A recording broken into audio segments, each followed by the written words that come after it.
ଏବଂ 1950 ଜାନୁଆରୀ 26 ତାରିଖ ଦିନ ସାରା ଦେଶରେ କାର୍ଯ୍ୟକାରୀ ହେଲା। ସେବେଠାରୁ ଆମେ ଜାନୁଆରୀ 26କୁ ଗଣତନ୍ତ୍ର ଦିବସ ରୂପେ ପାଳନ କରିଆସୁଅଛୁ।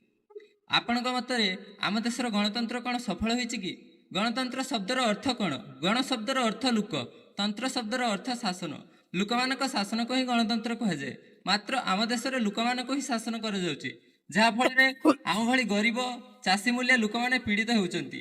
ଆମ ଦେଶରେ ଏବେ ବି ଏମିତି କିଛି ଦୁଷ୍ଟ ପ୍ରକୃତିର ନେତା ବା ରାଜନେତା ମାନେ ବାସ କରୁଛନ୍ତି, ଯେଉଁମାନେ କି ନିରୀହ ସରଳ ଲୋକମାନଙ୍କ ସରଳତାର ଫାଇଦା ଉଠି ତାଙ୍କୁ ଶୋଷଣ କରି ଚାଲିଛନ୍ତି। ମୁଁ ଏଠି ହେଲୁ ନବୀନ ଯୁଗର ତରୁଣ ତରୁଣୀ। ଆମେ ଚାହୁଁ ଜାତି ଉପଜାତି ଭେଦଭାବକୁ ଛିନ୍ନ କରି ସେହି ଦୁଷ୍ଟ ପ୍ରକୃତିର ଲୋକମାନଙ୍କୁ ସଠିକ ମାର୍ଗଦର୍ଶନ କରାଇବା। ଆଜିର ନାଗରିକ ଆଗାମୀକାଲି ଦେଶର ଭବିଷ୍ୟତ। ତେଣୁ କଥାରେ ଅଛି ଏକତା ହିଁ ବଳ। ତେଣୁ ଆଜିର ଏହି ପବିତ୍ର ଦିବସରେ ଆମେ ସମସ୍ତେ ଏକ ହୋଇ ଶପଥ ନେବା, ଆମ ଦେଶକୁ ସ୍ୱଚ୍ଛ ସୁନ୍ଦର ସୁରକ୍ଷିତ ଭାବେ ଗଢ଼ି ତୋଳିବା।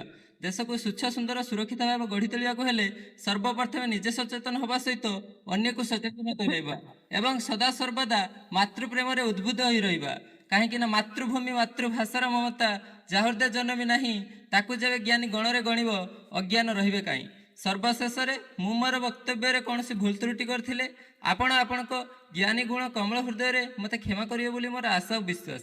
ଏତିକି କହି ମୁଁ ମୋର ବକ୍ତବ୍ୟ ଶେଷ କରୁଛି। ଜୟ ହିନ୍ଦ, ବନ୍ଦେ ମାତରମ୍।